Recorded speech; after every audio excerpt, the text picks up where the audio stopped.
Hi dear students, hello, this is Ramadan, English teacher. Pleased to be with you again. Today we're going to work on literary section, unit 6, grade 12. Okay, thanks to virtual learning and all efforts and all concerned in this particular purpose. Thanks to our dear supervisor, Miss Lubna Abu Saleh. Let's go. Today, as I said, we're going to work on Unit 6. The major title of this unit is the United Nations. Oh, dear students, it's highly recommended that students have a look to the plan of the unit. Look at the plan of the unit, what we are going to learn from this unit.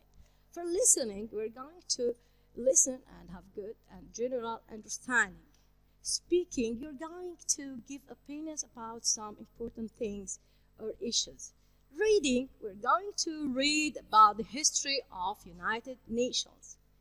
For writing, we're going to write a magazine article about student rights and duties at school. For grammar, we're going to learn about future forms. How can we express future? For pronunciation, we're going to learn word stress with different syllables. In vocabulary, we're going to learn about prefixes. For everyday English, we're going to use expressions and learn to use modesty expressions. Now, let's start with the unit, since we have an idea about the lesson. Firstly, as usual, we have a text, and it's a good idea that we have a general reading for the text to figure out what's the text about. Our text, the major title of the text is the United Nations. What's United Nations? United Nations, it's an international organization. It's good for the learner when we deal with a new text to figure out what are the main ideas of the text. Here we have highlighted some important ideas that included in our text. The United Nations, as you see here, the United Nations was established by the Charter of the United Nations and the Statute of the International Court of Justice. The Charter was signed by 50 countries, including Syria. The Security Council, here we have the abbreviation of a council, Security Council, contains 5 permanent members: China, France, Russia, Federal and the United Kingdom, the United States of America. There are 10 permanent members elected for 2-year terms. The United Nations has regional offices in Geneva, Vienna, and Nairobi. Its programs address humanitarian crises, wars, international terrorism, and other world issues. As you see, we have here the main ideas of the text that we're going to deal with. Okay? Well,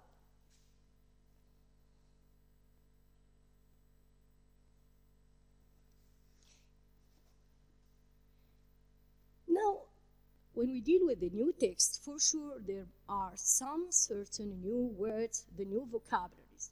To learn these new vocabularies, it's good to use them in new sentences and to do some exercises to make sure that we get the meaning of these new vocabs.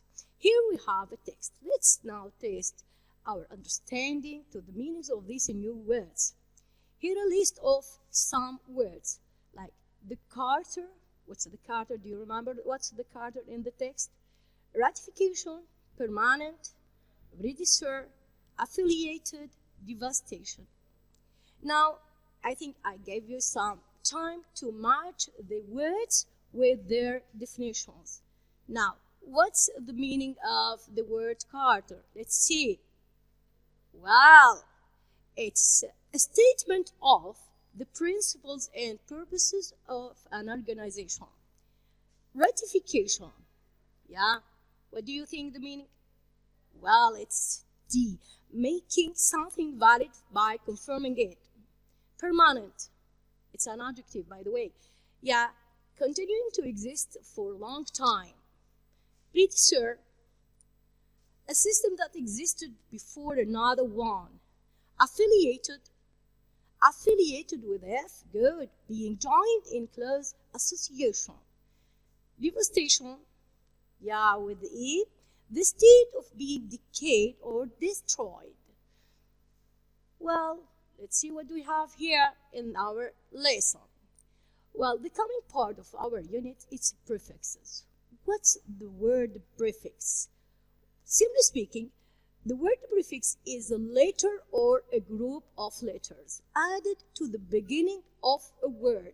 Make any word. So, this group of letters change the word. It gives us another word, another meaning, completely different one. These prefixes give negative opposite meaning to a word.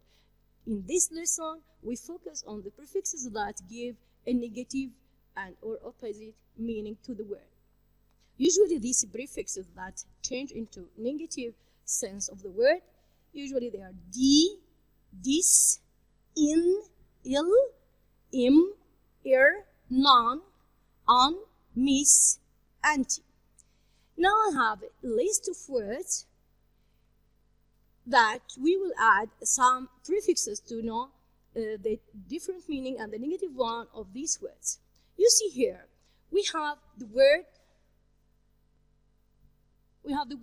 activate. Yes, the word activate, here we deactivate. This is the negative sense of the word activate. Possible, we have impossible. You see here, we have the prefix im. It changed the meaning of the word. Now, familiar, unfamiliar, understand, misunderstand. You see the prefix here? Courage, discourage, discourage. This group of letters, a prefix, change the whole meaning of the word courage into a negative one, discourage. Logical, logical, illogical, illogical, il. Regular. The word here starts with ra, and usually we use the prefix ir, irregular, irregular. Complete, incomplete, in, incomplete. Refundable, non-refundable, non-refundable. Virus, antivirus, antivirus. As you see here, when we added these prefixes, we changed the whole meaning into a negative one. Now, the following part of our unit, it's word stress with 2 syllables. As you know, words are consisted of syllables. There are many 2-syllable words in English whose meaning in the class change with a change in stress. So, you know, when we deal with the word, sometimes these words, especially the 2-syllable word, change in meaning when we change the stress. If we stress the first part, it's usually a noun or an adjective. But if we stress the second syllable, it usually becomes a verb. Look at this word, present. Notice the difference in pronunciation. When I say, for example, present, present, present, I'm trying to exaggerate the accent here to show the difference in pronunciation.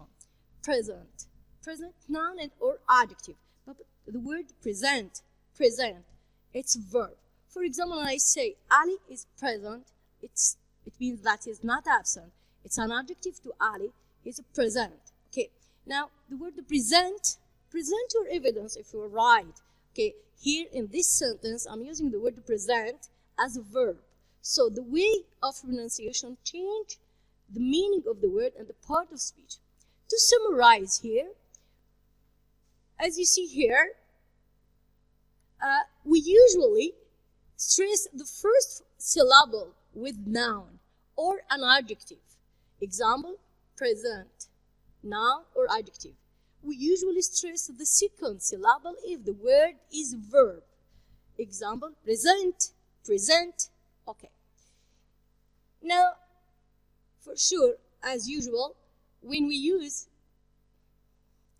any rule, a new one, we try to focus on the rule and then we try to apply this rule in our learning. Well, note, one word has only one stress. So usually when we deal with the word, we have one stress to every word. We can only stress vowels, not consonants. Bear in mind and focus on this rule that we can only stress vowels and not consonants. Here we have an exercise to test our understanding and try to apply the rule that we have already learned. Okay? Capitalize the primary stress syllable in the underlined word. Decide if the word is a verb or an adjective or a noun. So we can capitalize these letters just to show which part of the word is stressed. The first sentence we need to ourselves. Okay? Let's see the word increase. Increase. What do you think the part of speech of the word increase if it's capitalized? If we capitalize the second part of the word increase, well, think it's a verb. So we stress the second part of the word increase. He has showed an, look at the word, increased interest in the work. So what part of speech is the word increased in this sentence? Try to guess. Look at the structure of the sentence. It's an adjective. Here it's an adjective. So I say increased. I stress the first part.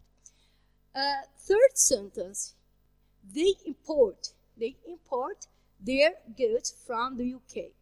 Here the word, it should be verb. As you see here, import. Okay? This is a cheap import. This is a cheap import. Import here is a noun.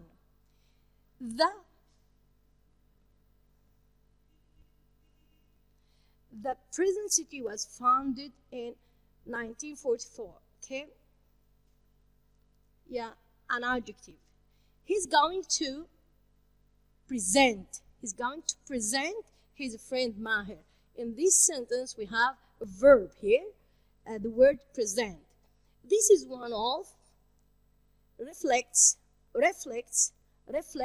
here. Since we have the word the article, definite article preceding the word, so it's noun here. So we stress the first part of the word reflects.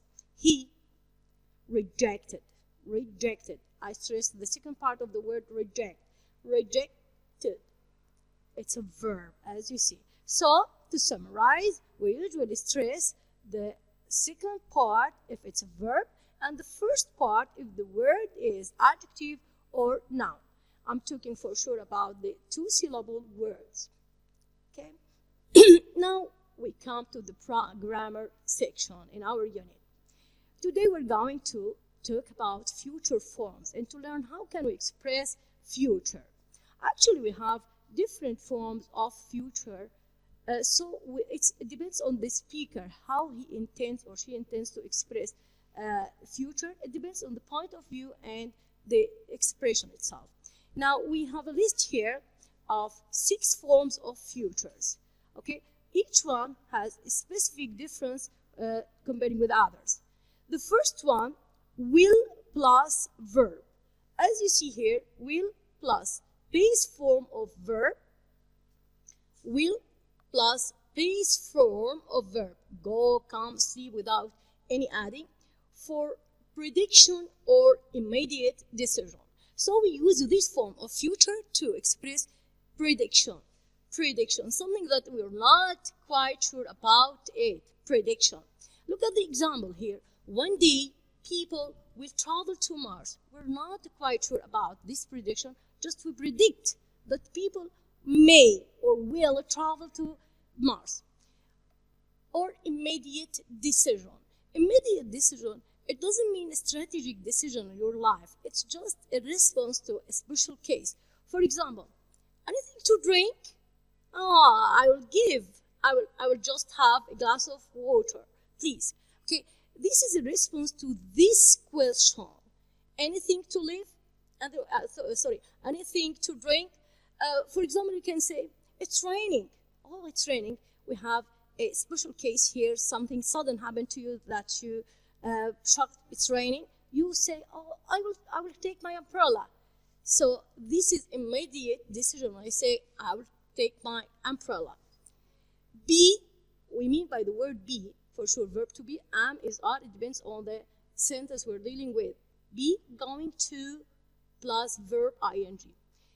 This form of future, usually we use it for actions that have intended to do before we speak.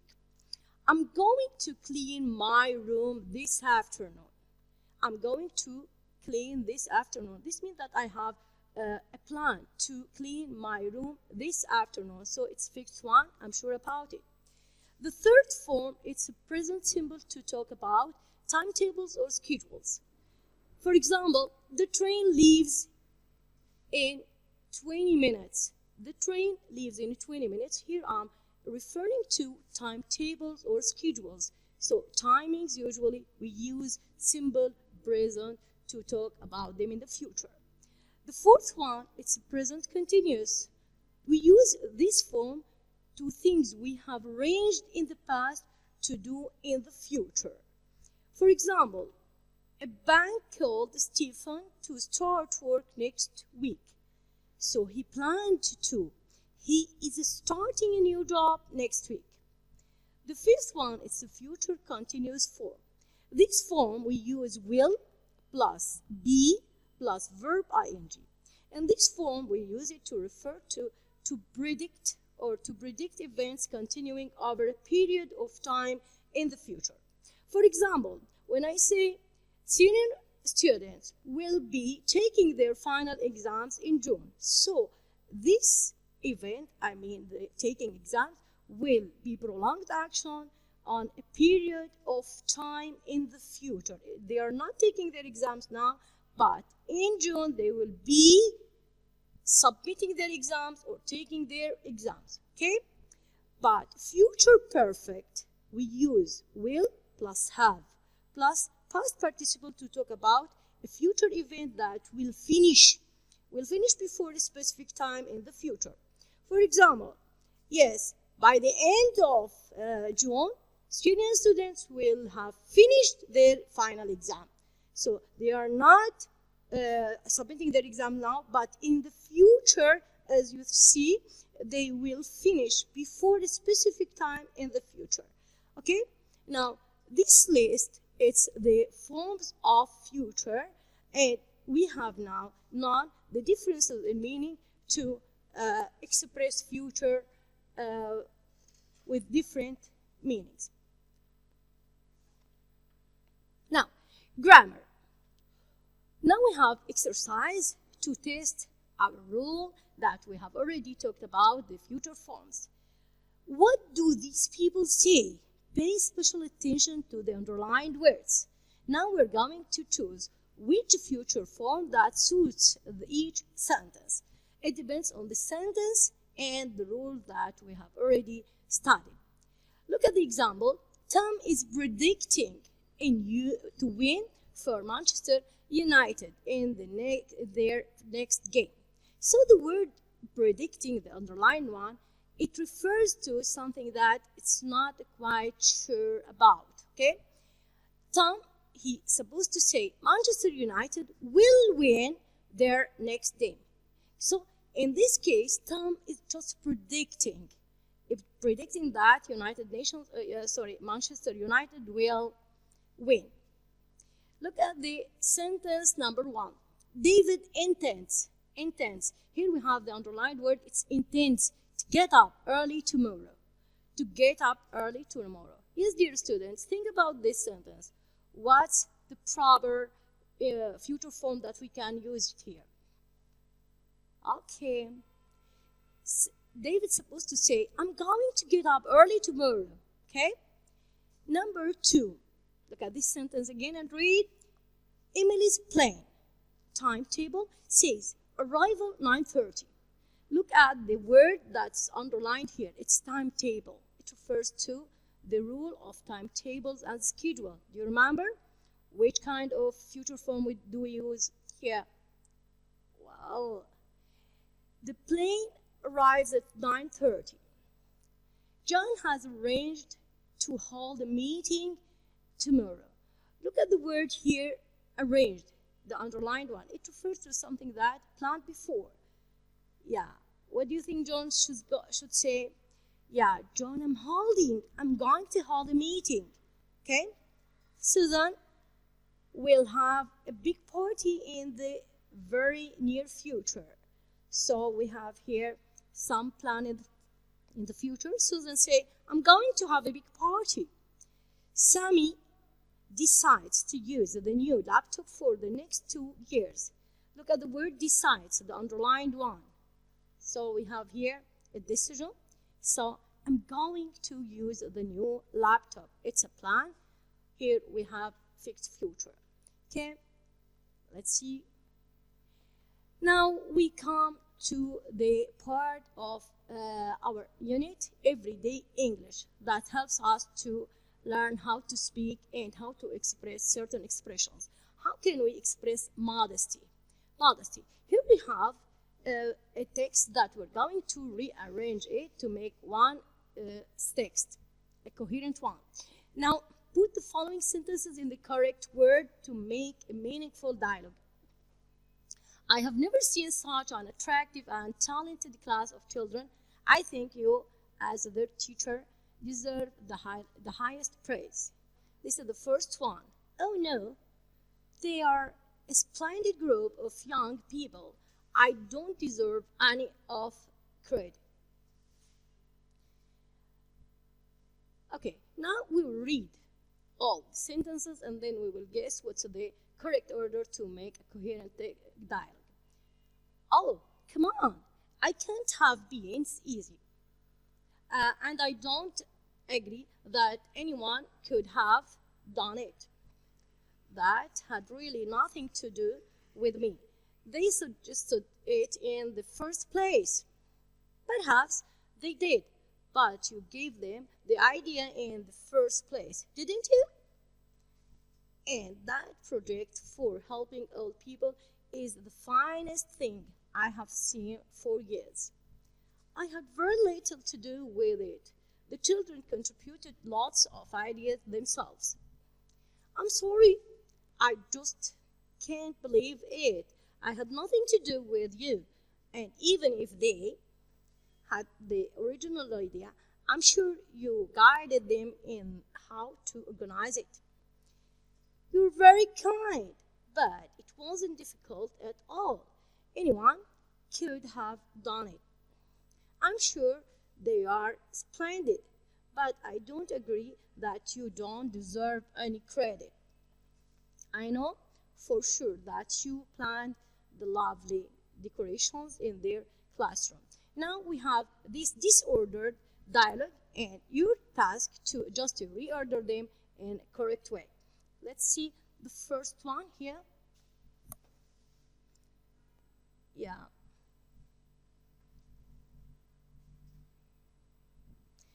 This is here. I'm sure they are splendid, but I don't agree that you don't deserve any credit. I know for sure that you planned the lovely decorations in their classroom. The following one, look at number 4 here. I had very little to do with it. The children contributed lots of ideas themselves. Let's see the following one. Yeah, well, here, perhaps they did, but you gave them the idea in the first place, didn't you? And that project for helping old people is the finest thing I have seen for years. Let's see the following one. This is number 6 here. That had really nothing to do with me. They suggested it in the first place. Here, the following one, number 7. Yeah, you are very kind, but it wasn't difficult at all. Anyone could have this. Now, number 9. Oh, come on, it can't have been easy, and I don't agree that anyone could have done it. Okay. Well, now we come to the last part of our unit. It's writing. Now we have writing. Your elder brother asks you for help. He has graduated and is now thinking of writing his resume. He is seeing a part-time job in a retail company. So you're going to write a CV. How can we write a CV? Here are some items which should be included in your resume. Okay, your name. For sure, you should include your name, your hobbies, your experience, contact information, summary, education, languages and international travel, skill highlights, certifications. You should include all your accomplishments, and all these details should be included to write your own CV. Well, it's time to say goodbye. Thanks for following us. Thanks for all interested in English. I hope you benefited from our lesson.